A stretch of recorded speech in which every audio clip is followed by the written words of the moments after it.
So if you're at the age of 18 to 25, even older or even younger, and you're considering going to university, in this video I want to give you 5 reasons why you should actually go to university and actually follow that plan. But first things first, let me actually start with the problem, right?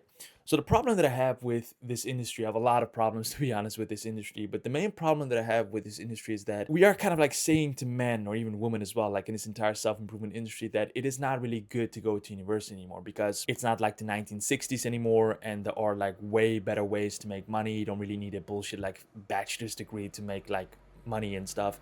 And there are actually proof out there. I have to admit that's like a basic fact that there are people out there that have like no university degree, no bachelor, no masters, whatever, and they actually make way more money than people that actually go to university and get the degree in general. So what do I mean when I'm talking about like the industry? Industry is like the self-improvement industry, the self-development industry, and especially the men's space of people like you can say, on YouTube, say you should actually do this, you should actually do that. And one of the solutions that they have is you have to learn a skill and then you need to learn how to monetize that skill, which is actually pretty good advice. I actually agree with that. You basically have to once again learn a skill, and then you have to learn how to monetize that skill and actually, teach it to the public. And you can, for example, do that through a digital course that you can sell online or through a product.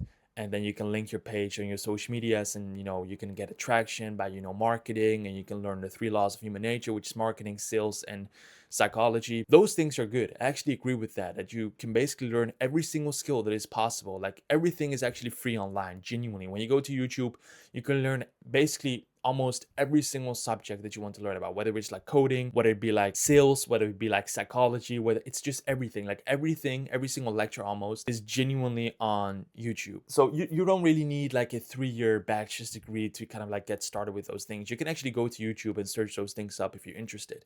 You can genuinely learn everything online because it's for free. So actually that is true. That's a true fact. And they then say you can learn that, then you have that skill that you really want to like develop in. So for example, maybe it's speaking for you. You can go online and maybe you like read a couple of books there on speaking and how you can like persuade people into speaking, how you can story tell, whatever. Learn that skill, master that skill, and then find a way to monetize that skill and teach it to the other people, and or sell a product or a digital course online. That's pretty good advice. But what they also do is they downsize the university that you can go to. And in this video, I want to actually counteract that. But before actually doing that, let me actually tell you my story and how I actually came up to the conclusion of this video. So once again, my friend, as you guys know, I'm 22 years old. I live in Amsterdam, and I'm currently studying medical natural sciences at the University of Amsterdam, right?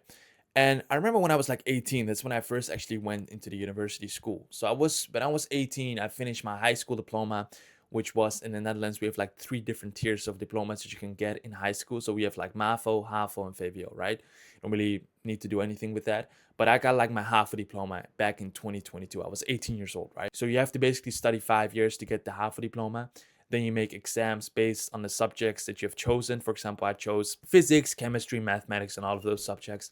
And then you have to basically make exams on that period, which is around like May. I got my diploma back in 2022, and I went to architectural engineering school at University of Applied Sciences in like a different city of the Netherlands. I did that for like 2 to 3 weeks, and I immediately dropped out because I just was very depressed. I didn't like it at all. It was just not a nice degree. And of course, if somebody else out there like genuinely likes the degree, I'm all for it. It was just nothing for me. So I went back to high school. I went back to my old high school and I said, listen, I made a stupid decision. I don't want to study this degree anymore. I actually quit within like within the first 3 weeks. I actually dropped out. Went back to high school. I said to the boss there, I said, listen, you know me, I want to study here again, and I want to go for the highest diploma, because that is what you can do in the Netherlands. If you have got your HAVO diploma, you can study 2 more years and get your VWO diploma, and that's what I did. So I studied 2 more years. I was 20 years old when I got my VWO diploma, so I was still 20 years old, still in high school, which is pretty crazy. But I got my high school diploma, the highest that you can get in the Netherlands, and then I went to study another degree, which was econometrics and data science at the University of Amsterdam. To be honest, it was a pretty good degree, but within like the first 3 months, 4 months, I dropped out again because I just didn't like it. It was way too much mathematics, because for a lot of people that don't know, econometrics and data science, it's just actually like pure mathematics, right? It's just mathematics applied to like economic models, and you can kind of like predict the data analysis of how the company's going to do in the future and stuff. So basically like probability theory and statistics in general. I did that for like 3 to 4 months, dropped out, didn't like it. I went back to myself and I went back to the drawing board, which is actually this room. It was my previous room. And I went here and I said to myself, what the hell am I actually doing? I failed at 2 degrees, like 2 degrees that I wanted to study. I failed at that. I didn't really fail at the first one because I still got the FAVO diploma, but at the second one, which was econometrics, I failed. It was a very difficult time for me, man. I didn't have a job. I didn't have anything. My physical, like, fitness was just ass. I just looked very bad, and I was in a very difficult position in life. I had to start from scratch again, and I said to myself, went back to the drawing board, and I said, okay, what the hell am I doing? What do I need to do? In that period, I could have chosen to not pursue university anymore. Maybe it's not for me, but I actually went back and I searched so much. I talked to so many people. I got their advice, their perspectives on my story, wrote so much, like I journaled day in and day out, made a lot of videos, never published them online because I never had the balls. But I just went all in on myself and actually got a job, started to build my life up again. And I came to the conclusion that I needed to study another degree, which I'm currently studying right now, going to my second year, which is medical natural sciences, which in general is like physics, you can say applied to like medicine and stuff. I'm not gonna bore you guys with the details, but it's just that. I'm going to my second year. I'm so grateful, like I'm so happy that I've made that choice. I'm so happy that I've genuinely made the choice to study this degree, because if I didn't make the choice, man, it would have been a very difficult position. Like I would have been in a very bad position in life right now. So I'm very grateful that I've made that choice. So in this video, I want to give you 5 reasons why you should consider going to university based on my own experience and based on the research that I've done, like always. So the first reason is cognitive challenges. So what do I mean by that? So I don't really care which degree that you're studying. I don't really care if you're studying physics, mathematics, medicine, philosophy, sociology, psychology, whatever else degrees you have, economics, whatever. I don't really care which degrees you're just studying, because when you go to university, you will be cognitively challenged. That's just a fact. You will do many things, whether it be like exams, group projects, deadlines, whatever you have. You will just be challenged. And that, I think, as a young man, even when you're older, I think for any type of age, genuinely, it is very good to be cognitively challenged every single day, because that lets you grow.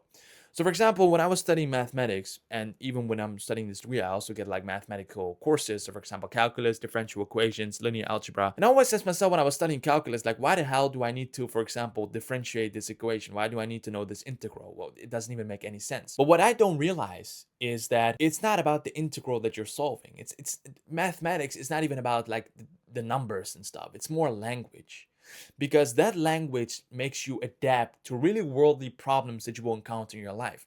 So you will not encounter in your life how you can differentiate this equation on a random given day. It's not that.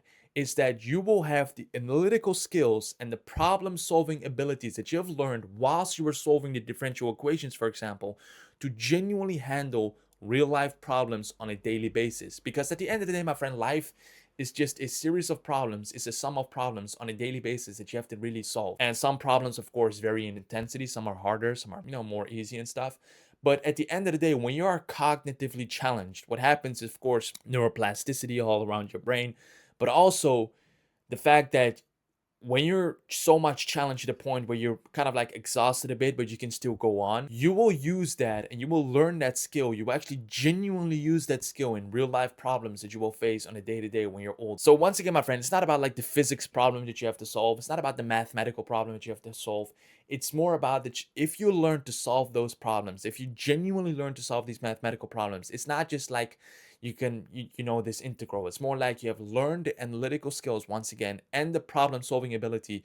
If you can solve that means that you can basically solve everything that comes in your path on your life. Because if you can solve these very hard, difficult math problems, you're pretty good on your way, my friend, because that genuinely means that you can solve many life problems that come on your path. So the first one, once again, like I said, is cognitive challenges that you will face on university. The second one is it is a must for some jobs and some fields that you can get into, which is a pretty basic one, but I want you to consider some of the things that I wrote down here, actually, because I actually prepared for this video. If you really want to get into these type of fields, my friend, you really need a physical diploma. You really need a bachelor's degree, especially like a minimum bachelor's degree. You need a master's degree when we're talking about these fields. So what are these fields? So if you consider going into this field, listen carefully. Engineering, first of all, which is very obvious. I don't care which engineering you have: electrical engineering, aerospace engineering, civil engineering, mechanical engineering. Every single engineering job that you want to get, my friend, whether it's like even coding, you need a physical diploma for that. The second one is doctor or a dentist, which is pretty general. I'm just gonna skip that one. If you want to become a doctor, my friend, you need a degree. Like, that's just very obvious. Third is physicist. Fourth is mathematician, professor, nurse, physiotherapists, psychologists, psychiatrists, clinical physicists, which is the path that I want to take, lawyer, advocate, chemists, and even teachers. And these are, of course, some of the few that I actually wrote down here. There are many, many more out there that you genuinely need a physical diploma to actually go into this type of fields. You cannot really just follow one course online and you say, you know what, I can become a physicist. You need genuinely master's, bachelor's degree from a university provides these type of courses for you to grow. It's not just one thing. It's not just that you can follow a course on like Coursera, for example, and you can call yourself a physicist.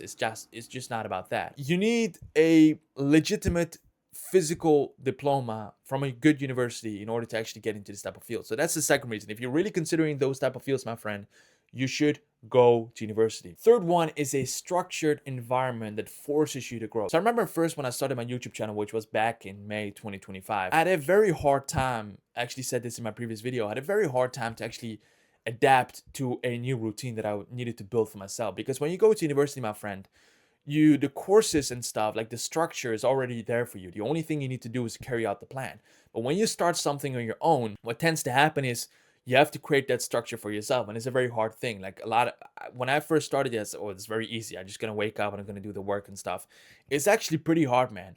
It's genuinely very hard to actually plan your days ahead and say, okay, today I'm gonna do this. I'm gonna study for 8 hours on not even study. I'm gonna do like 8 hours of this type of work, and then I'm gonna hit the gym. It's like very hard to have a structured mind, to have a structured routine that you can follow on a daily basis that you have basically made for yourself. With university, one of the pros is that those type of courses and the kind of like structure is already printed out for you. Once again, the only thing you have to do is carry out the plan. So back in May 2025, nobody really cared if I slacked or not. The environment was not really forceful for me to grow. But when you go to university, my friend, you're genuinely forced to grow. You have deadlines, you have things to do, you have like group projects, you have exams that you have to prepare for. And if you don't really do that, you're pretty much screwed, my friend. And most importantly with this topic is that you have people examining your work. So for example, when you make an exam, people of course see it and they give you a grade, or even when you do group projects and stuff, when you're like writing long paragraphs, your teacher or the TA that you have is really gonna look at your work and is gonna give you some tips. Okay, maybe this can improve, maybe that can improve. When you're on your own and when you're doing things on your own, even starting a business on your own, you don't really have that feedback loop.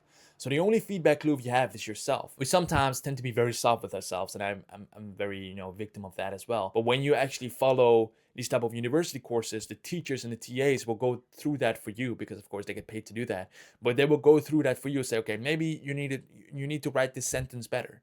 Maybe you can actually improve that. Maybe you can actually do this one better. Maybe you need to study this type of topic better in the future.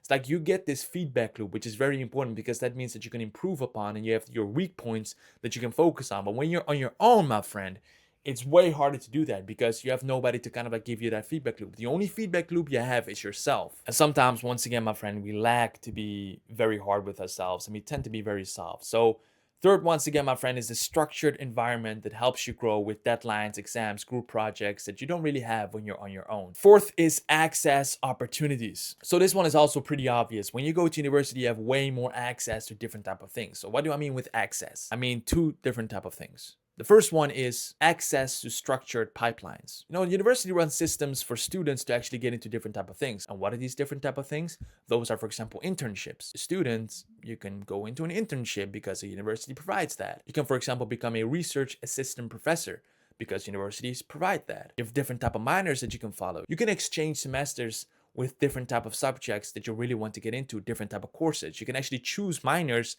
that you're interested in and that has maybe nothing to do with the degree that you're studying. So you can actually get knowledge from different type of fields. And once again, my friend, these are not just things that you kind of like find when you're doing research on your own. These are literally, when you're a student, these are like the providers, you can say.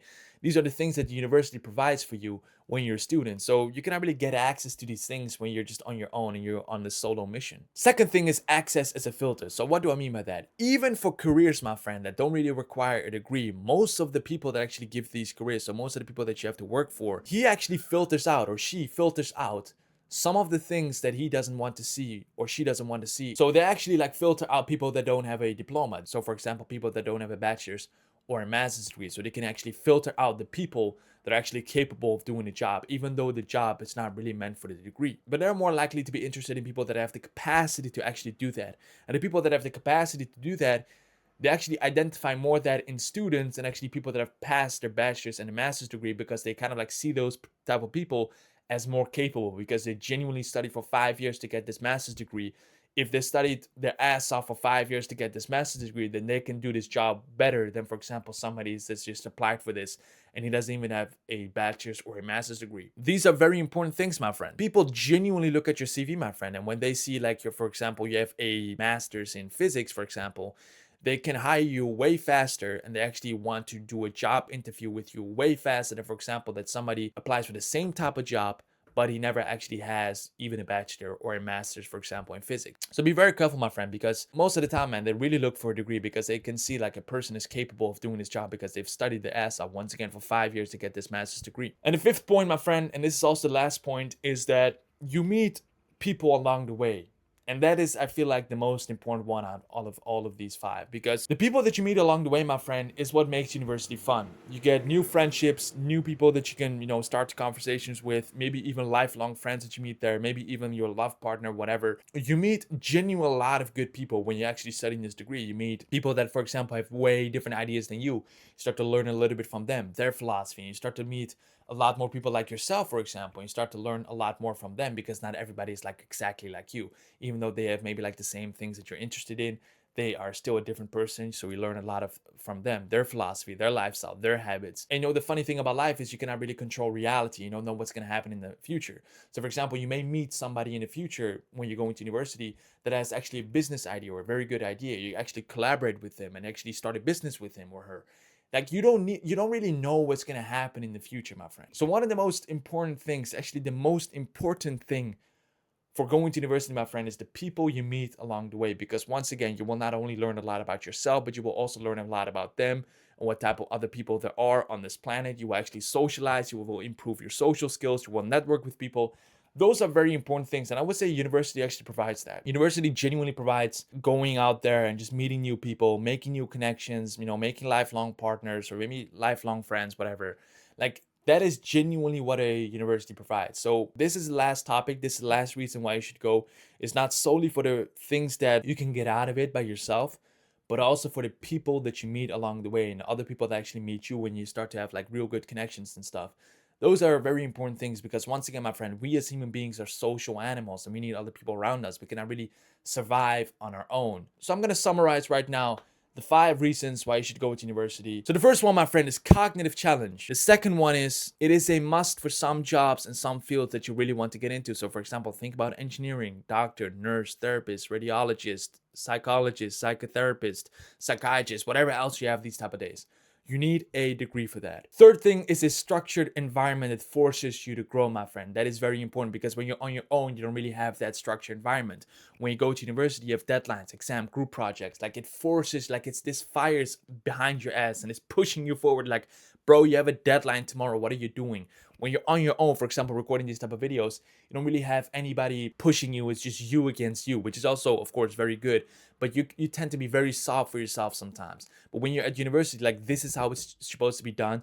Either you adapt and actually do them, or you kind of like fall behind and you get kicked out of university because you didn't have the credits that you really needed to get to go to the second year. Fourth is access opportunities, which can be divided into 2 different segments. The first one is access to structured pipelines. For example, the things that university provides, like for example, graduate programs, exchange semesters, everything else that kind of like comes between those 2 type of extremes. You can actually do that because that's what the university provides, because you're a student at the university, and because you're a student at the university, you can actually partake in those activities. The second thing is access as a filter. Even careers these days, my friend, the people that actually give you these type of careers, so the bosses that you really want to work for, even filter out people that have a degree because it's way more, they can kind of like filter out the people that have more capacity to do the job. Because if you've studied your ass off for 5 years to study this job, to study this degree, to actually get a physics degree, for example, you can genuinely do the job. And for somebody else that doesn't have that, it's way harder. The fifth one, my friend, is the most important one, is the people that you meet along the way. You're gonna make long-term friends, you're gonna make short-term friends, you're gonna meet so many new people, you're gonna learn more about yourself, you're gonna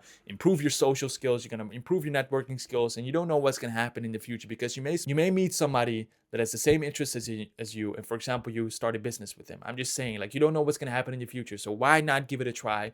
These were the 5 reasons why you should go to university. If you liked it, share, subscribe, follow, whatever else we want to do. And I'll see you guys in the next video. Take care of yourself, my friend. Peace.